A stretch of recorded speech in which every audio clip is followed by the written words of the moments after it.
My शङ्कराचार्यमाश्रयेत्। ॐ युक्ताहारविहाराय विविक्तस्थलवासिने मलयाळयतीन्द्राय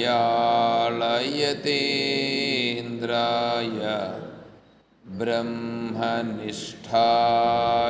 ते नमः। ॐ नारायणं नमस्कृत्य नरं चैव नरोत्तमं देवीं सरस्वतीं व्यासं ततो जयमुदीरयेत्। ॐ सहना भवतु सहनौ भुनक्तु सह वीर्यं करवावहै तेजस्विनावधीतमस्तु मा विद्विषावहै।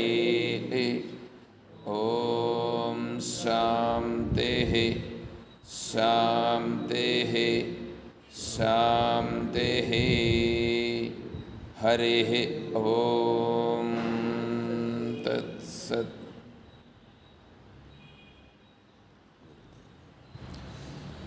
పరిపూర్ణ పరబ్రహ్మస్వరూపులకు ప్రియాత్మ బంధువులారా,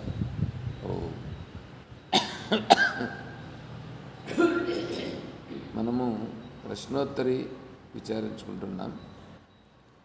ప్రశ్నోత్తరిలో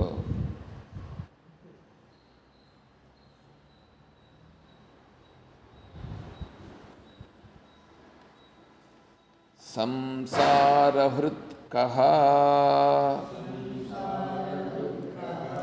శృతిజాత్మబోధః కో మోక్షహేతుః కథితః స ఏవ ద్వారం కిమేకం నరకస్య నారీ కా స్వర్గదా ప్రాణధృతాం అహింసా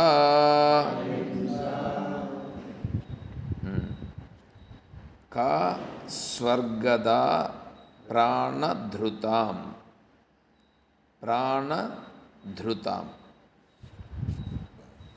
ప్రాణమును ధరించి ఉన్నవాళ్ళు ప్రాణధృత. ప్రాణము లేని వాళ్ళని గురించి కాదు ఇప్పుడు చెప్తా ఉండదు.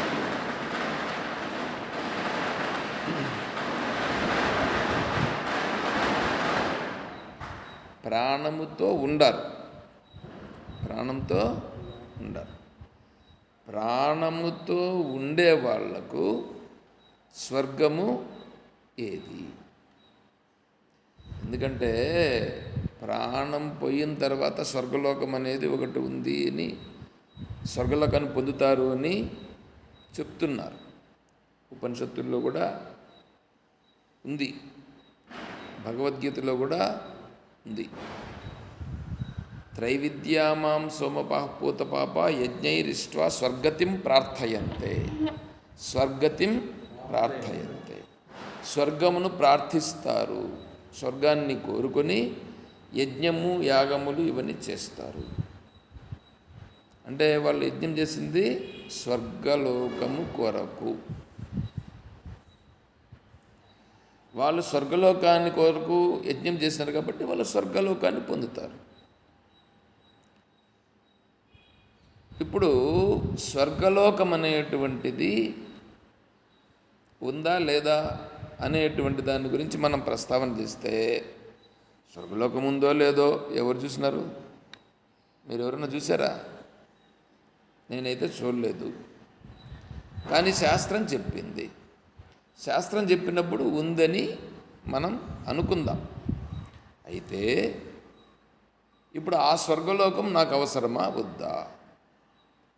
ఆ స్వర్గలోకం నాకు అవసరమా వద్దా అని అంటే, ఒకవేళ స్వర్గలోకం ఉండినా, ఆ స్వర్గలోకానికి పోయినా, ఆ స్వర్గలోకంలో భోగములను అనుభవించిన తిరిగి మళ్ళీ ఏం చేయాలి? కర్మలు అనుభవించేదానికి ఈ లోకంలో పుట్టాలి. ఈ లోకంలో పుట్టి మళ్ళీ కర్మలు చేయాలి, మళ్ళీ స్వర్గమో నరకమో ఏదో ఒకటి పోతూ ఉండాలి.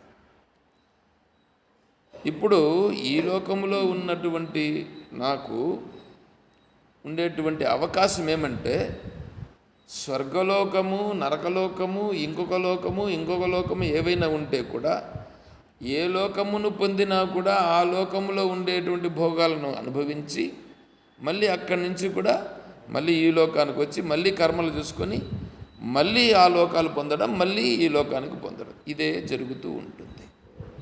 కానీ నాకు ఇప్పుడుండే అవకాశం ఏమంటే, ఈ స్వర్గలోకానికి పోయినా మళ్ళీ ఇంకో లోకానికి పోయినా మళ్ళీ ఇటుకు వచ్చినా ఈ సుఖ దుఃఖాలతో సంబంధపడే ఉంటాను.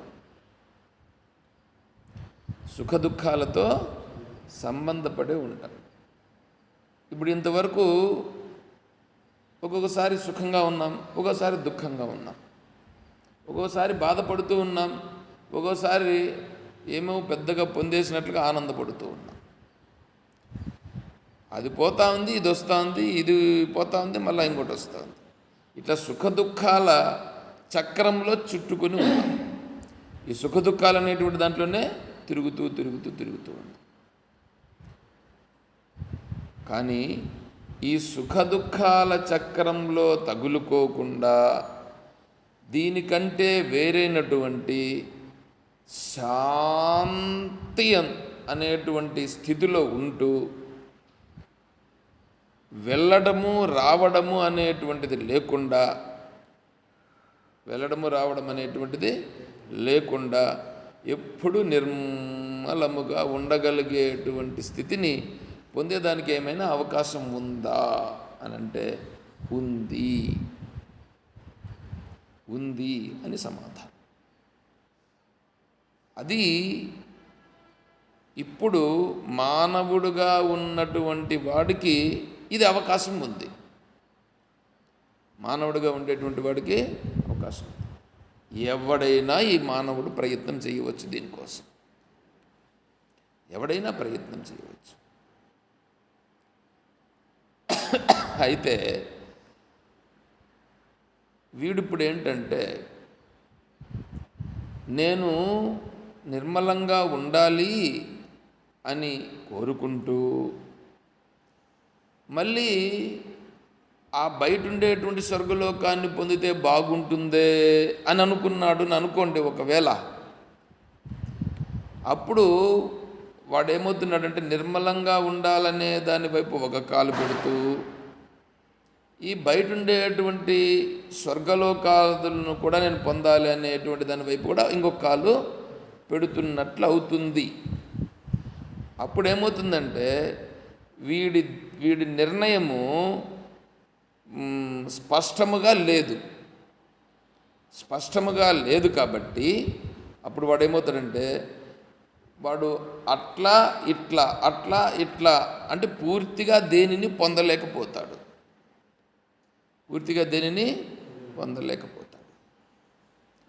ఇప్పుడు వాడు దానిని కూడా ఇక్కడ తెలుసుకోవాల్సి ఉంటుంది. నేను ఇప్పుడు స్వర్గలోకంలో కొంతసేపు ఇట్లా నిర్మలంగా ఉండేదాని వైపు కొంతసేపు ఉందాము అని వీడు అనుకుంటే అట్లా కూడా ఉండేదానికి అవకాశం ఉంటుంది. అంటే వీడు పుణ్యం చేసిన దానివల్ల స్వర్గానికి వెళ్తాడు, మళ్ళీ ఇక్కడికి వచ్చిన తర్వాత కొంతకాలం నిర్మలంగా ఉంటాడు. ఆ నిర్మలంగా ఉండుట అనేటువంటిది ఏదో కొద్దిగా వాడికి అనిపిస్తుందే కానీ పూర్తిగా నిర్మలముగా ఉండుట అనేటువంటిది కుదరదు. అప్పుడు ఈ స్వర్గలోకంలోకి పోయిన తర్వాత కూడా ఇక్కడ నిర్మలత్వం అనేటువంటిది నాకు లేదు. ఎందుకంటే స్వర్గలోకానికి అధిపతి అయినటువంటి దేవేంద్రుడు కూడా ఆయన పదవి పోతుందేమో అనేటువంటి భావనతో ఎవరైనా యజ్ఞములు చేస్తూ ఉంటే వాళ్లకు విఘ్నములను కలిగిస్తుంటాడు. ఇప్పుడు బలిచక్రవర్తికి అలాగే విఘ్నం కలిగించాడుగా. ఎందుకు విఘ్నం కలిగించాడు? బలిచక్రవర్తి 100 యజ్ఞములు పూర్తి చేస్తే వారికి ఇంద్ర పదవి అనేటువంటిది ఇవ్వాల్సి వస్తుంది. అంటే ఇప్పుడు అతను నాకు కాంపిటీషన్గా వస్తున్నాడు అని ఇప్పుడు ఏమవుతుందంటే ఆయనను మభ్యపెట్టడం కోసం మరి వేరే ఏదో ప్రయత్నాలు చేశారు. అంటే అక్కడ నిర్మలత్వం అనేది ఉందా? నిర్మలత్వం అనేది లేదు అనేది ఇప్పుడు వీడు కూడా గుర్తించాల్సి ఉంటుంది. వీడు ఇలా గుర్తించి స్వర్గలోకమునందు కూడా నిర్మలత్వము లేదు అని నిర్ణయానికి వీడు రావాలి. సరే, కైలాసము కానీ వైకుంఠము కానీ ఇవన్నీ అంటున్నారు కదా. ఆ లోకానికి పొందితే అక్కడేమైనా నేనేమైనా అక్కడ శాశ్వతంగా ఉండగలను కదా అని మనం అనుకోవచ్చు. మార్కండేయ పురాణము తర్వాత భాగవతం 11వ స్కందంలో ఈ కైలాసం గురించి తర్వాత ఈ వైకుంఠం గురించి వీటిని గురించి కూడా అందులో ప్రస్తావన చేయడం జరిగింది. ఈ మార్కండేయ పురాణంలో కూడా మార్కండేయ మహర్షుల వారు అక్కడ చెప్పడం జరుగుతుంది. ఏమంటే ఈ లోకాలన్నీ కూడా ఎవరి ఎందైతే లయించిపోతున్నాయి దాంట్లో అంటే ప్రళయం వచ్చినప్పుడు ఇవన్నీ లయించిపోతున్నాయి. లయించిపోయేటప్పుడు కైలాసము పోతుంది, వైకుంఠం కూడా అందులోకి పోతుంది. దానిని మార్కండేయ మహర్షుల వారు చూచినట్లుగా చెప్పినారు, దాన్ని గుర్తించినారు. అంటే అవి కూడా ఏమైపోతున్నాయి? అవి కూడా కాలగర్భంలో ప్రళయంలో కలిసిపోతున్నాయి. అంటే నేను ఒకవేళ అక్కడ దానిని పొందినప్పటికీ అది కూడా ఏమైపోతుందంటే శాశ్వతమైనది కాదు, పైగా నిర్మలముగా ఉండేటువంటిది కాదు. ఎందుకంటే అది శాశ్వతంగా ఉండి నిర్మలంగా ఉంటే అది నాకు ఏదైనా ప్రయోజనకారి అవుతుంది. అట్లా కాకుండా నేను ఏదైనా పొందేటప్పుడు ఇప్పుడు మనం ఏదైనా ఒక వస్తువు కొనాలంటేనే అది స్టాండర్డ్ అవునా కాదా అని విచారిస్తాం. ఏదైనా సరే ఒక వస్తువును కొనేదానికి పోతే అది స్టాండర్డా, అది కంపెనీ మంచి కంపెనీనా అని చూస్తాం. డూప్లికేట్ కంపెనీ నువ్వు తీసుకొని వచ్చి పెట్టుకున్న తర్వాత వారం రోజులు బాగా పనిచేసి తర్వాత పోతే నేను డబ్బులు పెట్టి కూడా వేస్టే అని చెప్పి ఇప్పుడు ఏం చేస్తున్నామంటే కొంచెం డబ్బులు ఖర్చు అయినా పర్లేదని కొంచెము స్టాండర్డ్ కంపెనీ కోసమే మనం ప్రయత్నం చేస్తున్నాం. మనమే కాదు, అందరూ అలాగే ప్రయత్నం చేస్తున్నారు. కాబట్టి ఇక్కడ కూడా ఇప్పుడు మనం ఏదైతే ప్రయత్నం చేస్తున్నామో, ఇప్పుడు పొద్దున్న లేచి స్నానం చేసి ఏమండి దాంట్లో కొంతమంది చన్నీటి స్నానం చేయొచ్చు, కొంతమంది వేడి నీటి స్నానం చేయొచ్చు. ఈ చలికి దీనికి స్నానం చేసి ఈ వయసులో ఆటి నుంచి ఇంత దూరం ఇంటికి వచ్చి ఈడ కూర్చొని ఈ కొద్దిగా చలిగా ఉండే ప్రదేశంలో చలిగా ఉండే సమయంలో కూడా కూర్చొని అదేంటో చదువుతూ దాంట్లో ఏంటో నా అక్షరాలు తప్పిపోతే ఈడొకడు లేనిపోయిన మాటలు మాట్లాడుతూ వాడు చూస్తే వాడు నాకంటే చిన్నవాడు, వాడు ఏందో ఇట్లా మాట్లాడుతూ ఉంటాడు, వాని దగ్గర ఏందబ్బా నేను అనిపించుకునేది అని అనుకోకుండా ఈడంతా కూర్చొని మనం ఇట్లా చేస్తున్నామంటే అంటే ఏదో ఒక దానిని మనం భావించి చేస్తున్నాం కదా. అంటే ఏదో ఒకటి కోరుతున్నాం కదా. ఆ ఏదో ఒకటి అనేటువంటిది బాగా కోరుకోవాలి కదా, అదేదో బాగుండేటువంటిదని కోరుకోవాలి కదా. బాగుండేటువంటిది ఏమిటి అంటే నాశనము కానిది ఏమిటి? ఆ నాశనము కానిది కోరుకుంటాం, బాగానే ఉంది. ఆ నాశనము కానిది కోరుకుంటే అది నా ప్రాణం పోయిన తర్వాత వచ్చిందని అనుకో. ఒకవేళ ప్రాణం పోయిన తర్వాత వస్తే నేను చూస్తూ ఉంటాను దాన్ని ఏమన్నా, అది ఉందో లేదో నాకేం తెలుసు. ప్రాణం పోయిన తర్వాత వస్తే ఎవడు చూస్తున్నాడు? ప్రాణం పోయిన తర్వాత స్వర్గం ఉందని అంటున్నారు, ఎవడు చూసినాడో ఏం తెలుసు. శాస్త్రాల్లో చెప్పినారు, ఉపనిషత్తుల్లో చెప్పినారు. కొంతమంది వీళ్ళు ఏమంటారంటే వాళ్ళందరూ పోయి చూసినారు, వాళ్ళు చెప్పినారంటారు. ఏమో వాళ్ళు చూసినారు, వాళ్ళు చూసినారో లేదో మాకేం తెలుసు. మీకు ఒక ఇది చెప్తాను. ఈ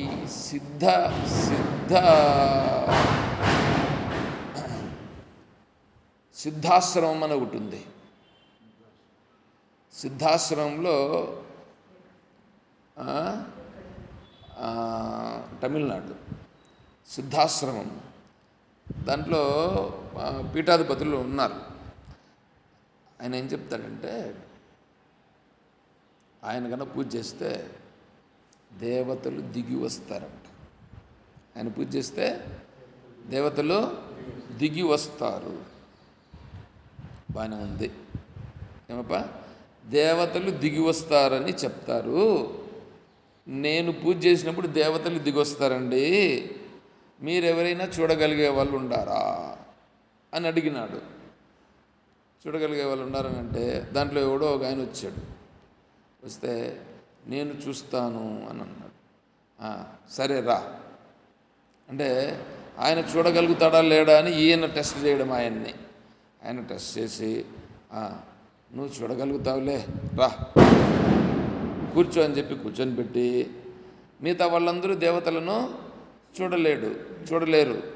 ఇప్పుడు ఈయన పూజ చేశాడు, దేవతలు వచ్చారు, పరమేశ్వరుడు కూడా వచ్చినాడట. ఈయన చూసినాడంట, ఈయన పరమేశ్వరుని చూసినాడు, ఈయన పరమేశ్వరుని పూజ చేసినాడు. దో పరమేశ్వరుడు వస్తున్నాడు. పరమేశ్వరుడు వచ్చినాడు, ఈయన పూజ చేసినాడు. పరమేశ్వరుడు ఇప్పుడు నైవేద్యం తీసుకుంటున్నాడు, ఆ పరమేశ్వరునికి హారతి ఇస్తున్నాడు. పరమేశ్వరుడు స్వీకరించి ఆయన ఆశీర్వాదం చేసి పరమేశ్వరుడితో పోతున్నాడు. ఆ తలుపు గుండా ఇప్పుడు పోతున్నాడు. ఇవి ఎట్లున్నాయండి? మభ్యపెట్టేటువంటి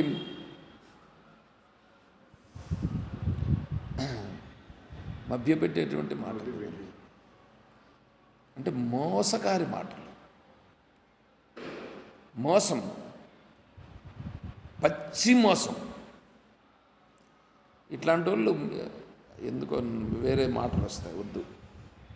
ఎందుకంటే పేరేమో సిద్ధాశ్రమము,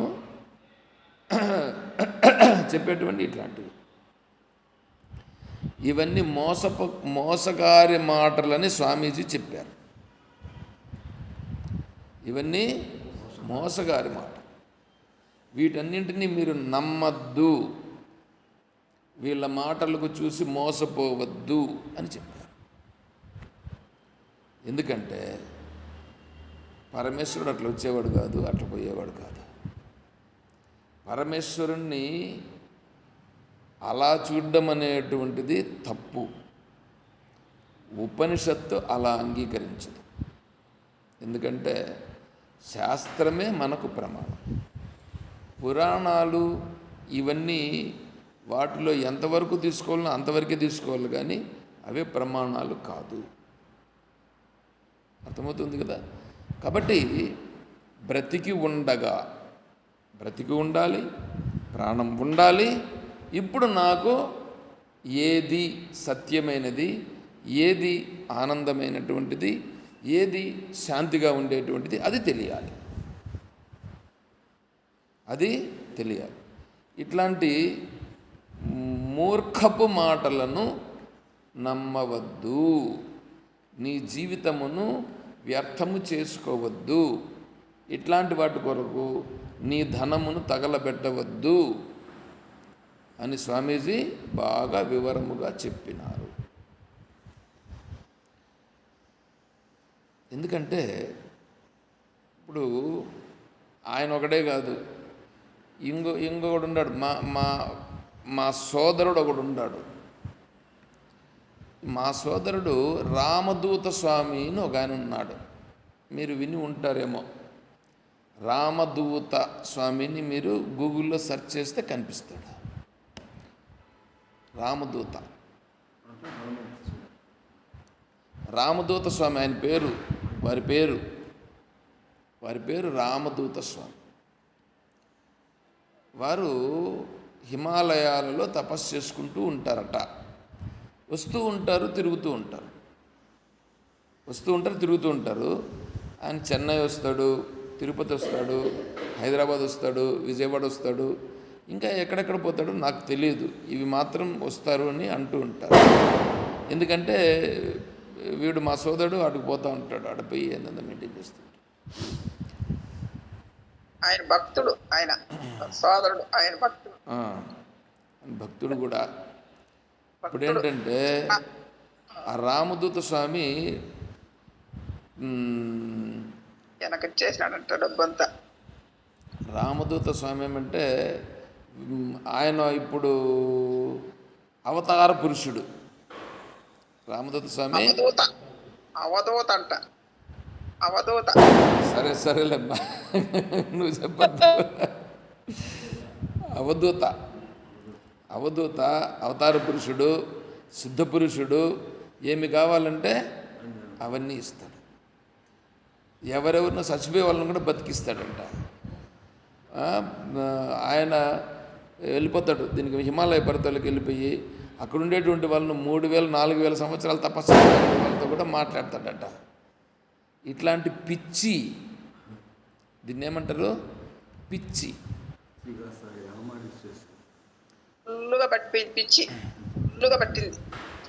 దాన్ని పిచ్చి అంటారు. అది పిచ్చి, తెలీదు. వస్తాడు, ఇటుకి వస్తాడు. ఇటుకి ఏది మన ప్రోగ్రాం పెట్టుకున్నాం కదా, గీతా జయంతికి వస్తామని అన్నారు. ఏమో చూద్దాం. మా తమ్ముళ్ళే, అడుగు పిచ్చోడు.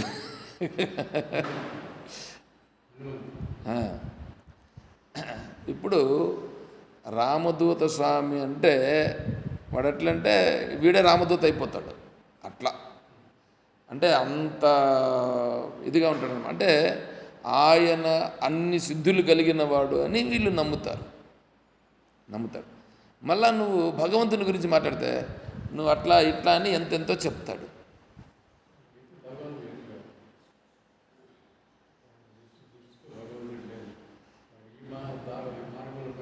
అందుకే మీ అందరికీ ఒక అవకాశం పెట్టుండాం.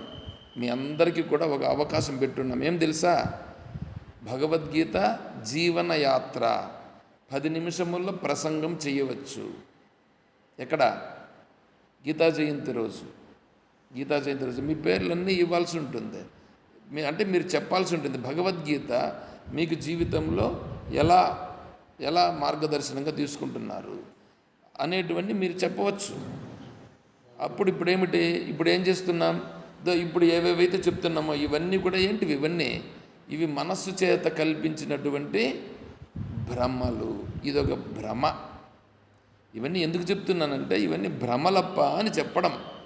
బ్రతికి ఉన్నప్పుడు ఇవన్నీ తెలుసుకోవాలి.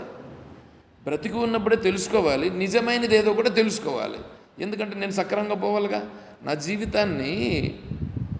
జీవితాన్ని ఉండే జీవితాన్ని వ్యర్థం చేసుకునే దానికి వీలవుతుందా? నేను ఒకటి చెప్తానేనండి. ఏమండి, శరీరం బాగుంది, మనస్సు బాగుంది, డబ్బులున్నాయి, అనుభవించే సామర్థ్యం ఉంది. ఇప్పుడు అనుభవించకుండా జీవితాన్ని వృధా చేసుకొని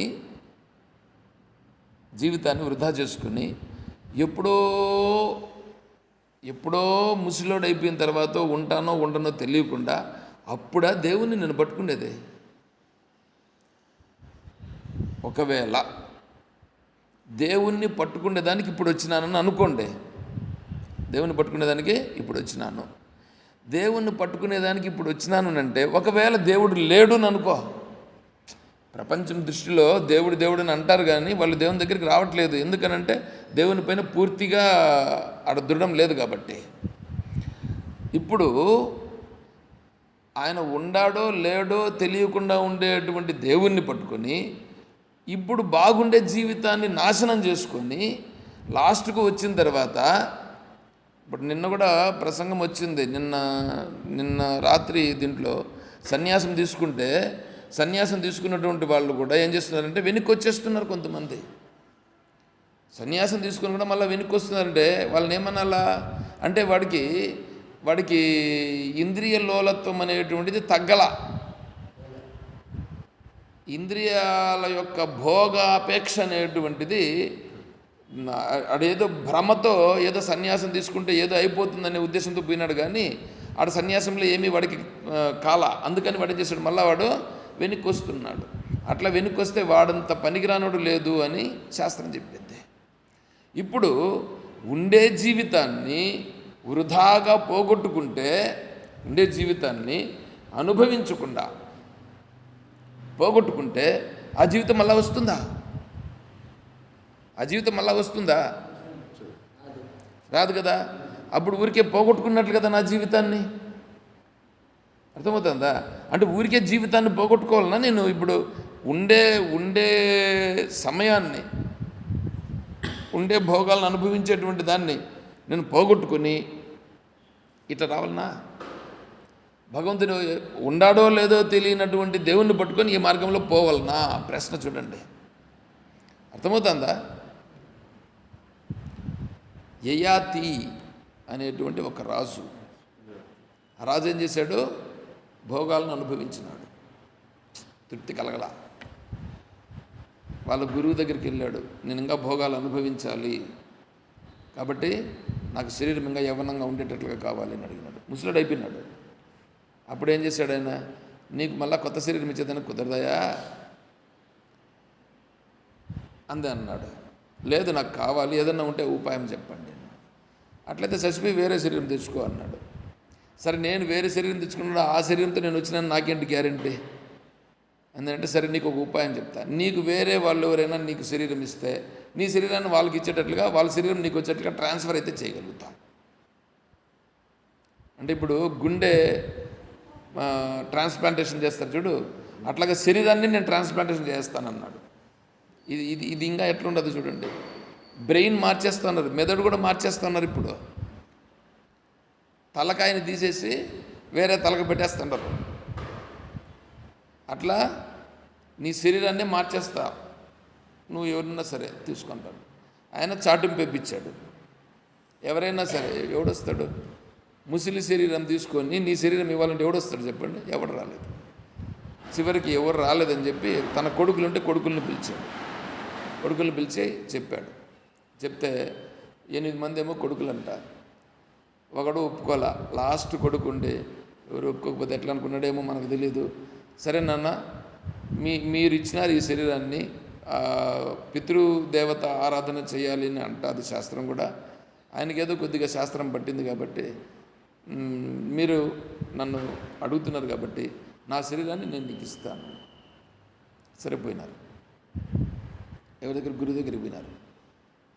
ఈ కొడుకు శరీరాన్ని, అంటే చిన్న కొడుకు అంటే వయసు బాగానే ఉంటుంది కదా, చిన్న శరీరం, ఆ శరీరం ఈయనకు, ఆ శరీరం ఆయన ట్రాన్స్ఫర్ అయిపోయింది. గురువు గారు చేసేసారు. ఈ శరీరంతో కూడా మళ్ళీ అనుభవించాడు భోగాలను అనుభవించినాడు. అనుభవిస్తే లాస్ట్కే తృప్తి కలగల. అప్పుడు లాస్ట్లో యయాతి చక్రవర్తి ఒక స్టేట్మెంట్ ఇచ్చినాడు.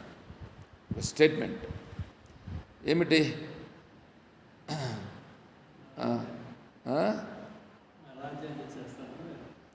స్టేట్మెంట్ ఏమంటే, నజాతు కామః కామోపభోగేన ఉపశామ్యతి హవిషా కృష్ణవర్త్మేన భూయ ఏవ అభివర్ధతే. నజాతు కామః కామోపభోగేన ఉపశామ్యతి. కామమును అనుభవించి దానిని ఏమైనా నేను తృప్తిపరిచి దాంట్లో ఏమైనా సైలెంట్ అవుతాను అని అనుకుంటే అది జరగని పని.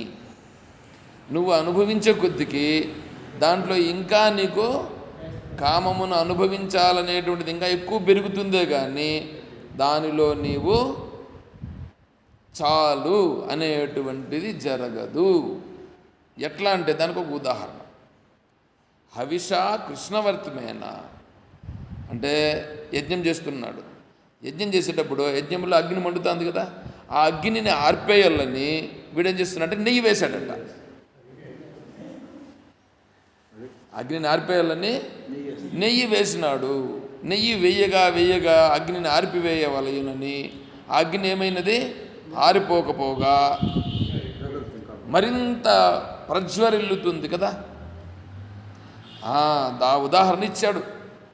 అయ్యా, కామాన్ని అనుభవించి ఇది చాలని నువ్వు అనుకుంటావేమో, అది జరగని పని.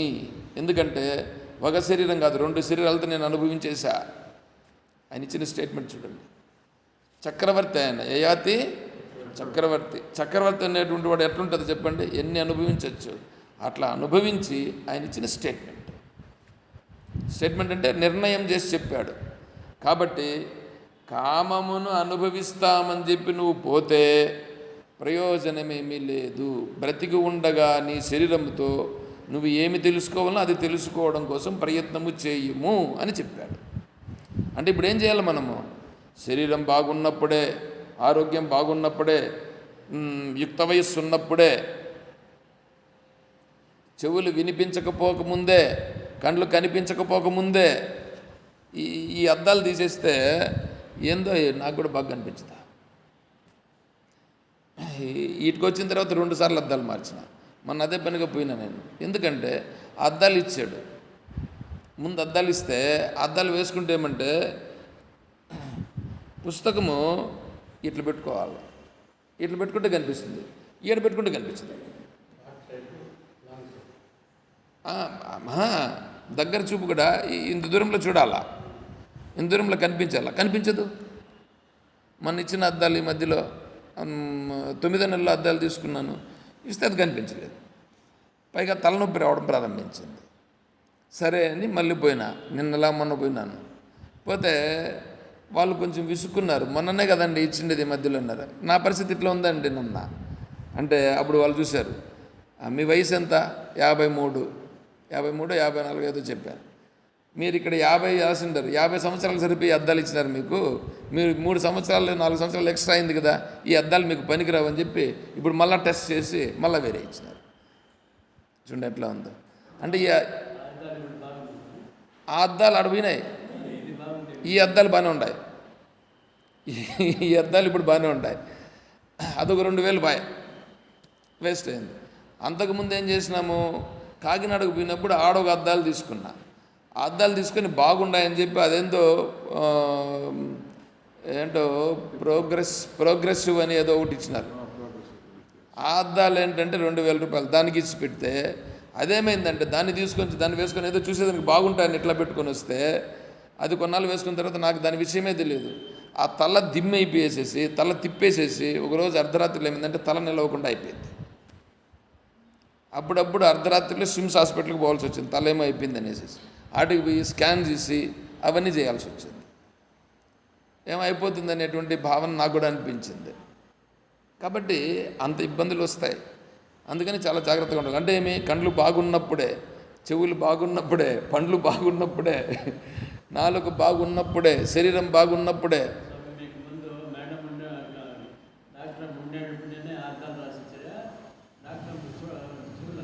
చూసింది అట్లయింది. కాబట్టి ఇప్పుడు పరిస్థితులు ఏంటంటే అన్నీ బాగున్నప్పుడే నేనేం చెయ్యాలి అనే నిర్ణయానికి రావాలి. అంటే వీటన్నింటిని పరిశోధన చెయ్యాలి. ఇట్లా వీటన్నింటిని పరిశోధన చేసి దీనివలన నాకు ప్రయోజనమా అనే నిర్ణయానికి రావాలి. ఏమంటే అర్థమవుతుందని నేను చెప్తాను. ఇది అంటే ఏమిటి, ఈ బయట విషయాల్లో పోతే ఊరికే టైం వేస్ట్ అయ్యి నా జీవితాన్ని వేస్ట్ చేసుకుంటే మళ్ళీ నా జీవితం అనేటువంటిది ఉండదు. ఈ శరీరం అనేటువంటిది మీరు దేనినైనా కొనవచ్చు, స్వర్గలోకాన్ని కూడా కొనవచ్చు. ఇంకా ఎక్కువ మాట్లాడితే వైకుంఠాన్ని కూడా కొనవచ్చు. ఎట్లా అంటే యజ్ఞం చేపిస్తావు, బ్రాహ్మణులు పిలిపించి బ్రాహ్మణులకి డబ్బులు ఇస్తామంటే వాళ్ళు చేస్తారు యజ్ఞాలు. మీ పేరు పైన యజ్ఞం చేయొచ్చు. కాళహస్తిలో సద్యోజాత యజ్ఞం అని ఒకటి ఉంది. సద్యోజాతం అంటే సద్యోజాతం ప్రపద్యామి సద్యోజాతాయ వై నమో నమః భవే భవే నాతి భవే భవస్వాం భవోద్భవాయ నమః వామదేవాయ నమో జ్యేష్ఠాయ నమః శ్రేష్ఠాయ నమః రుద్రాయ నమః కాలాయ నమః కలవికరణాయ నమః బలవికరణాయ నమో బలాయ నమో బల ప్రమథనాయ నమోన్మనోన్మనాయ నమః అని పరమేశ్వరునికి సంబంధించి ఏంటంటే సద్యోజాతం అని అంటే బ్రతికి ఉండంగానే వీడు స్వర్గానికి పోయేటట్లుగా, బ్రతికి ఉండంగానే కైలాసానికి పోయేదాన్ని సద్యోజాత యజ్ఞం అని అంటారు. అది రాసుండారు 24,000 రూపాయలు. అరే సద్యోజాతం యజ్ఞం వీడు చేస్తామని పెట్టినారు. పోయినా నేను పోయి అడిగిన సద్యోజాత యజ్ఞం అని అంటున్నారు కదండి, ఇది చేస్తారా అని అడిగితే ఒకప్పుడు చేసేవాళ్ళమండి, ఇప్పుడు ఎవరు చేసేవాళ్ళు లేరు అని అంట.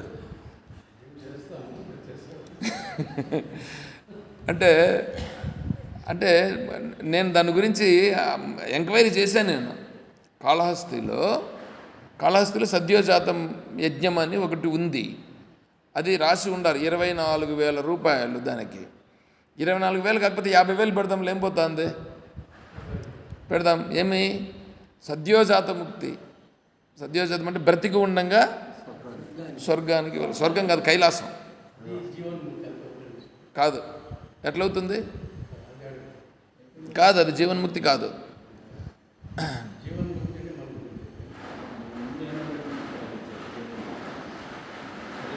చెప్తా. జీవన్ముక్తి అని అంటే నువ్వు జీవించి ఉండగానే నీ అంతట నువ్వే చెప్తావు, నేను ముక్తిని పొందినాను అని నువ్వే చెప్పగలుగుతావు.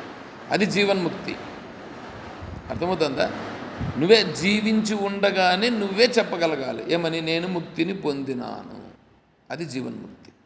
శరీరం విడిచిపెట్టిన తర్వాత ముక్తిని పొందితే అది విదేహముక్తి. ఈరోజు పారాయణం చేస్తున్నాం కదా, అది జీవన్ముక్తి విదేహముక్తి అనేటువంటి పారాయణం చేస్తున్నాం. దేహత్రయాతిరిక్తోహం శుద్ధ చైతన్యమస్మ్యహం బ్రహ్మాహమితి యస్యాంతః సజీవన్ముక్త ఉచ్యతే. అది జీవన్ముక్తి. కాబట్టి ఇప్పుడు మనం ఏంటంటే నా శరీరము, ఈ శరీరం చూడండి, మీరు ఎవరినన్నా చూసుకోండి, ఈ శరీరాన్ని నీకు కావాలంటే ఇవ్వరు. నీకు శరీరం ఇచ్చేటువంటి వాళ్ళు ఈ డాక్టర్లు కానీ ఇంకోరు కానీ ఎవరిని ఇవ్వగలరు ఈ శరీరాన్ని? ఎవడు ఇవ్వలేడు. అటువంటి శరీరం నాకు ఇప్పుడు ఉంది ఒకటి. రెండవది, ఈ శరీరం ఇప్పుడు ఆరోగ్యంగా ఉంది. మళ్ళీ మూడవది, ఇప్పుడు ఈ శరీరాన్ని, ఈ సమయం ఉంది ఇప్పుడు నాకు, ఈ సమయాన్ని ఎందుకంటే నాకు తెలుసుకుంటున్నా అన్ని గ్రహించే సామర్థ్యం ఉంది. ఈ గ్రహించే సామర్థ్యంతో ఇప్పుడుండి నా సమయాన్ని, నా శరీరాన్ని ఒకవేళ వృధా చేసుకుంటే మళ్ళా నాకు ఈ సమయము, ఈ శరీరము రాగలదా? నేను మళ్ళా దీన్ని ఇలాగా చేయగలనా? చూడండి, ఇప్పుడు వేసేటువంటి స్టెప్పు, ఇప్పుడు నేను అంగళ్ళకి పోయినానండి, శనగపప్పు తీసుకోవాలని వెళ్ళాను, శనగపప్పు లేదు, వేరే ఉన్నది పక్కలో, వేరే తీసుకొని వచ్చాను. నాకు శనగపప్పు తినాలని ఉన్నది, కానీ శనగపప్పు అక్కడ లేదు, వేరేదేదో తీసుకొచ్చినాం. అది తిన్నా నాకు తృప్తి లేదు కదా. ఇప్పుడు నేను అప్పుడేం చేయాలా? ఆ శనగపప్పును వేరే తీసుకొచ్చాను కదా, అది తీసుకొచ్చినా కూడా బాగలేదు, దాన్ని వరగబెట్టాను. ఇప్పుడు అదేమైంది? అది వేస్ట్. పోనీ ఇప్పుడు వేరే ఇంకొక షాప్ కన్నా పోయి తెచ్చుకుందామని పోయినాం. ఆ షాప్కి పోయేదానికి కొంత టైం పట్టింది. కొంత టైం పట్టినప్పుడు పోయినా సరే వెతికి తెచ్చుకుంటే అది నాకు బాగానే ఉపయోగపడుతుంది. ఇప్పుడు నేను తెచ్చుకున్నది వేస్ట్ అయిపోయింది కదా. అరే, ఈ వేస్ట్ అయినటువంటి దానిని నేనే వేస్ట్ చేసినాను. ఇప్పుడు ఇక్కడ నేనే వేస్ట్ చేసినట్లయింది కదా, నేనే వేస్ట్ చేసిన. అదే ఆటికి పోయినప్పుడు ఇంకొంత సరేలే, ఇక్కడ లేకపోతే పర్లేదులే, నేను అక్కడికి వెళ్ళి నేను దాన్ని తీసుకొని, దీన్ని నాకు కావాల్సిన దాన్ని అక్కడ తీసుకొని ఒక 10 నిమిషాలు లేట్ అయి ఉంటుంది. 10 నిమిషాలు లేట్ అయినా నేను దాన్ని తీసుకొని నేను దాన్ని వాడి ఉంటే నాకు బాగుండేది. ఇప్పుడు మందులు రాసిస్తారు డాక్టర్లు. ఒక డాక్టర్ మందు రాసిచ్చారు. మందుల షాప్ లేకపోతే వాళ్ళు ఏమన్నారంటే వేరేది ఒకటి ఎత్తి పెట్టారు. నేనేం చేశానంటే ఇక్కడ డాక్టర్ రాసిన మందుకు దీనికి సరిపోవట్లేదే అని అన్నాను. ఆయన ఏమన్నాడంటే, సార్ డాక్టర్ రాసిండే మందు సేమ్ ఇదేనండి అని చెప్పి ఫోన్లో తీసి ఓపెన్ చేసి చూపించాడు. కాదండి ఈ కంపెనీది కావాలా, డాక్టర్ కింద కంపెనీ పేరు కూడా మెన్షన్ చేసినాడు, డాక్టర్ రెడ్డిస్ ల్యాబొరేటరీస్ అని చెప్పి మెన్షన్ చేశాడు. నేను రెడ్డిస్ ల్యాబొరేటరీసే కావాలని అన్నాను. అయితే సార్ నా దగ్గర లేదు సార్ అది అన్నాడు. మీరు ఆ మాట ముందే చెప్పచ్చుగా, ఇది మీకు 350 రూపాయలు అని అన్నాడు. సరే నాకు వద్దులేండి అని అన్నాను. సరే ఇది ఎంత అవుతుంది అని అన్నాను. అది 850 రూపాయలు అవుతుందని అన్నాడు. అతనే అన్నాడు. అంటే ఇప్పుడు మీది 350, అది 850, అంటే ఏదో తేడా ఉందిగా, ఏదో తేడా ఉంది కదా. డాక్టర్ ఎందుకు కింద రాశారు, ఆ దీన్నే ఎందుకు మెన్షన్ చేశాడు అంటే ఏదో తేడా ఉంది కాబట్టే కదా మెన్షన్ చేశాడు. నేను ఇంకొక షాప్కి వెళ్ళి అడిగితే ఇది నా దగ్గర లేదు. 3-4 షాపులు తిరిగిన తర్వాత మళ్ళీ ఎక్కడో దొరికింది. తేడా దానికి దీనికి ఎంతో ఉంది, ఎంతో తేడా ఉంది. అంటే మీ పని చేసే దానిలో తేడా ఉంటుంది. అదేవిధంగానే నా జీవితాన్ని, అంటే ఇప్పుడు నేను 350 రూపాయలు పెట్టి నేను ఒకవేళ దాన్ని కొనుక్కొని ఉంటే, ఆ 350 రూపాయలు వాడి ఉంటే అది పని చేయదు. పని చేయకపోగా నీకు టైం ఎంత వేస్ట్, పైగా నీ మానసికంగా ఎంత ఇబ్బంది, టైం వేస్ట్, మానసికంగా ఇబ్బంది. మళ్ళీ రెండోసారి మళ్ళీ పోయి మళ్ళీ డాక్టర్తో కన్సల్ట్ చేస్తే నువ్వు ఇదే వాడావా అని అడుగుతారు వాళ్ళు. వాడానంటే లేదే నీకు బాగా కావాలని అని అంటారు వాళ్ళు. ఇప్పుడు నేను కూడా ఇప్పుడు అద్దాలు మొన్న వేసుకుంటే కూడా పని చేయలేదని అంటే, ఎందుకు పని చేయలేదు, ఏం పని చేయలేదని మళ్ళీ ఫస్ట్లో వాళ్ళు విసుక్కుంటూ కూడా నేనేం చేశాను, చూడండి సార్ నేను ల్యాప్టాప్లో చూడాలా, ల్యాప్టాప్లో నాకు కనిపించాలా, నాకు కుదరట్లేదండి అందంటే నువ్వు ప్రోగ్రెస్ చేసుకోవాలన్నారు. ప్రోగ్రెస్ నేను ఆల్రెడీ వేసుకున్నాను, నేను ఇబ్బంది పడాను అని వాళ్ళు ఇంక నేను చెప్తాను చూసి, ఓరే నన్ను వీడి ఇప్పుడు వాళ్ళు ఏం చెప్తే దానికి నేను అన్ని సమాధానం చెప్తాను. ఇప్పుడు ఏం చేయాలా, ఆయన కొంచెం కూర్చొని సార్ సరే సార్ ఇప్పుడు ఆయన వేరేది రాసిద్దాము అని అనుకున్నాడు. నేను ఒకటే చెప్పాను, మీరు ఏమన్నా చెయ్యండి, డబ్బులు ఎంతైనా సరే నేను ఖర్చు పెట్టుకొని నేను చూసుకుంటాను, కానీ నాకు ఇబ్బంది కలగకూడదు, నాకు టైం వేస్ట్ కాకుండా బాగుండేటట్లుగా చేయండి అని చెప్తే, అప్పుడు ఆయన ఏం చేశాడంటే 2-3 సజెస్ట్ చేసి మళ్ళీ లాస్ట్కి ఏం చేశాడంటే, సార్ మీరు అవంతా వద్దు కానీ అవన్నీ వరగబెట్టేయండి, ఇప్పుడు నేను ఇవి ఇస్తున్నాను ఈ ప్రకారం చేయండి, మీకు కరెక్ట్గా సరిపోతుంది, ఒక 5 నిమిషాలు కూర్చొని చూడండి, ఇప్పుడు అక్కడ కూర్చొని పెట్టి చూపించి ఇప్పుడు మీకు కుదురుతుంది సార్, సరే మీరు దీన్ని వాడండి సార్ అని చెప్పి మళ్ళీ పంపించాను. అంటే ఇప్పుడు ఏంటంటే ఫస్ట్లో ఇబ్బందిగా ఉంటుంది, కానీ మనం చూస్ చేసుకోవాలి కదా, దాన్ని ఎంచుకోవాలి కదా. ఆ సామర్థ్యం ఇక్కడ రావాలి. అంటే నా జీవితం అనేటువంటిది ఉంది, ఈ జీవితంలో నేను దేనిని పొందాలి అర్థం చేసుకోండి. నేను స్వర్గాన్ని పొందాలనా, కైలాసాన్ని పొందాలనా, లేదా వైకుంఠాన్ని పొందాలనా, లేదా వీళ్ళందరూ చెప్తున్నారు కదా, ఏం సామాన్యమైన వాళ్ళు కదా చెప్తా ఉండేది, పెద్ద పెద్ద పీఠాధిపతులు చెప్తున్నారు. ఆ పీఠాధిపతులు చెప్తూ ఇప్పుడు రేపటి నుంచి ఒక 5 రోజులు ఆడుండేటువంటి మహానుభావునికి 5 రోజులు పుట్టినరోజు కార్యక్రమాలు జరుగుతాయి. 5 రోజులు చేస్తున్నారట రేపటి నుంచి. ఏమండి సాధువులుగా ఉండేవాడు ఎవడన్నా పుట్టినరోజు చేసుకుంటాడా? పుట్టినరోజు పండగలు నువ్వు చేసుకుంటున్నావంటే నిన్ను ఆశ్రయించే వాళ్ళందరూ ఏం చేస్తారు చెప్పండి? శరీర అభిమానం కదా అది. శరీర అభిమానమును కలిగించాలనా, శరీర అభిమానము లేకుండా చేయాలనా? శరీర అభిమానం తొలగించేటట్లుగా కదా నువ్వు చెప్పాలి ఏమన్నా ఉంటే. ఏమండి శరీర అభిమానము, అరే నాయన శరీరం సత్యమైనది కాదప్పా, ఆత్మస్వరూపం సత్యమైనది, ఆత్మస్వరూపాన్ని గురించి తెలుసుకోండి, ఆత్మస్వరూప మార్గంలో వెళ్ళాలని కదా చెప్పాలా. పీఠాధిపతులుగా ఉండేటువంటి వాళ్ళే పుట్టినరోజులు చేసుకుంటే ఇంకా మిగతా వాళ్ళందరూ ఎట్లుంటారండి? వాళ్ళని ఆశ్రయించేటువంటి వాళ్ళందరూ ఎలా ఉంటారు?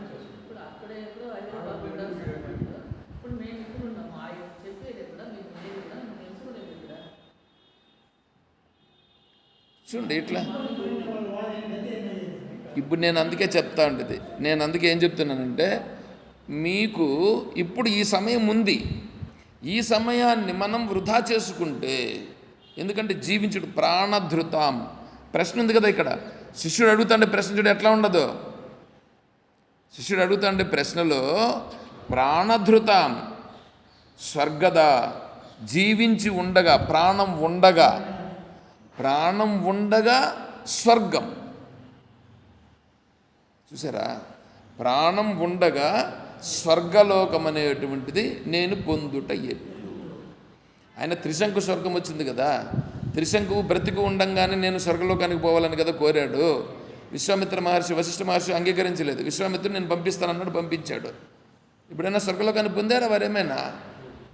ఆడ స్వర్గలోకం వాళ్ళ అనుమతి లేదు. పోయిన కిందికి పంపిస్తామంటేనా ఈయన ఒప్పుకోలేదు. నేను పంపిస్తే ఇది చేస్తారనేసి మధ్యలో నిలిపేశాడు. అది త్రిశంకు స్వర్గం అయిపోయింది.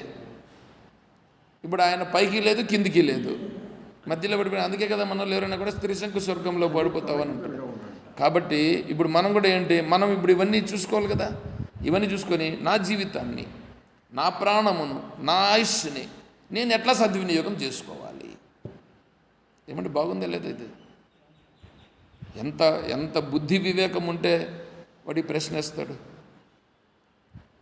శిష్యుడు అడుగుతున్నాడు ఎవరిని? గురువుని అడుగుతున్నాడు. ఈ ప్రశ్న అడుగుతున్నాడంటే గురువు ఎట్లాంటి వాడు ఉండాలి చెప్పాడు. ఆహా, ఎట్లాంటి శిష్యుడు దొరికినాడు నాయన, ఇట్లాంటి వానికి కదా నేను చెప్పాలని అనుకుంటాడు. అట్లా శిష్యుడు అడుగుతున్నాడు. కా స్వర్గద ప్రాణధృత, స్వర్గలోకం అనేటువంటిది నేను జీవించి ఉండగా ఎట్లా నేను పొందేది అంటే, నేను జీవించి ఉండగా నేను స్వర్గలోకంలో ఉండగలగాలి ఎలాగా అంటే చెప్తాను అని. దానికి అహింస అని చెప్పాడు గురువుగారు. ఎట్లా అహింస అది తెలుసుకోవాలిగా. దాన్ని మళ్ళీ క్లాసులో తెలుసుకునే ప్రయత్నం చేద్దాం. అంటే జీవించి ఉండాలి, శరీరం బాగుండాలి, తెలుసుకుంటూ ఉండాలి. నేను స్వర్గంలో ఉన్నాను అనేటువంటి భావన నాకు రావాలండి. ఊరికే చెప్తే కాదు, అర్థమవుతుందా? ఊరికే చెప్పడం కాదు. నేను కూడా స్వర్గలోకంలో ఉన్నానండి, పైకి మాత్రం నేను బాగున్నాను అదే చెప్తే కదా. వాడొకడు వచ్చి ఫూల్ ఒకడు వచ్చాడు, ఇంకొక ఫూల్ వచ్చి శివుని నేను పిలిచినాను అన్నాడు. వాడొక ఫూలు, వీడు శివుని చూసినాను అన్నాడు, వీడు ఇంకొక ఫూలు. ఇద్దరే అంతే. ఎందుకు? వీళ్ళందరినీ మోసం చేసేటువంటి వాళ్ళు. ఇట్లాంటివంతా వద్దు. అట్లా కాదు, ఏదైనా చెప్తున్నామని అనుకోండి, అది కరెక్ట్గా ఉండాలి. నాకు కనిపించింది నీకు కనిపించదా? నాకు కనిపించేది నీకు కనిపించదా? ఎందుకు కనిపించదు? నాకు కళ్ళు ఉన్నాయి, నీకు కళ్ళు లేవా? కళ్ళు ఉన్నాయి కదా. నేను మాట్లాడతలేదు, నువ్వు మాట్లాడలేవా? నేను మాట్లాడుతున్న శబ్దం నువ్వు ఉచ్చరించలేవా? ఎందుకు ఉచ్చరించలేవు? నాది శరీరమే, నీది శరీరమే. నాది నాలుగే, నీది నాలుగే. కాబట్టి ఇక్కడ ఉన్నటువంటిది ఏంటంటే అది రియల్గా ఉండాలా, సహజంగా ఉండాలా, అది శాస్త్రం చెప్తుంది. ఇంకోటి ఏంటంటే నీకు తెలియకుండా నాకు మాత్రమే తెలిసిందని అనుకోండి, ఇది నాకు తెలుసు అని చెప్పామని అనుకో, అది తప్పు. దానిని శాస్త్రం చెప్పలేదు. శాస్త్రం ఏం చెప్పిందంటే నీ అనుభవం, నీకు కూడా అనుభవం, ఆత్మస్వరూపం అనేది నీకు కూడా అనుభవం అయితేనే నువ్వు కూడా ఆత్మస్వరూపం ఉండదని నువ్వు చెప్పాలా. అంతేగాని నీకు అనుభవం కానిటువంటి దానిని ఊరికే నువ్వు చెప్పాల్సిన పని లేదు. శాస్త్రం అంగీకరించదు. అర్థమవుతుందా? కాబట్టి స్వర్గం అని అంటే కూడా నేను స్వర్గంలో ఉన్నాను అని నువ్వు నీ అంతట నువ్వే ఖచ్చితంగా నేను స్వర్గంలో ఉన్నానప్ప ఇప్పుడు అని నువ్వు చెప్పగలిగేటట్లుగా ఉంటుంది. అదేమిటి? అదే అహింస. అహింసలో ఉంటే ఎట్లుంటుంది అనేటువంటిది అదే మనం అనుభవంలోకి దాన్ని పాటిస్తే అప్పుడు మనం తెలుస్తుంది. దాన్ని రేపు చెప్పుకుందాం. మళ్ళీ అంటే రేపు ఈరోజు సాయంకాలము రాత్రికి క్లాస్ లేదు, రేపు ఉంది కదా, రేపు చెప్పుకుంటాం అది. సరే.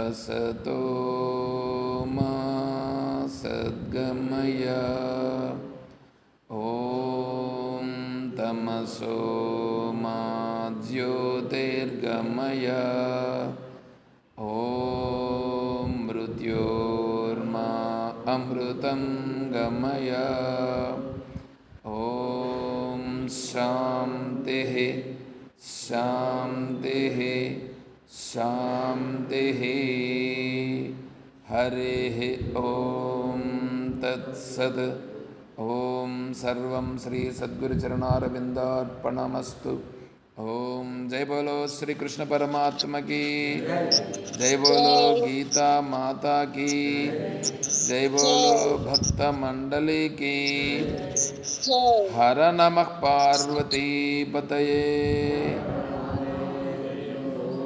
जय सीताराम हरि ओम तत्सत् ओम हरि ओम।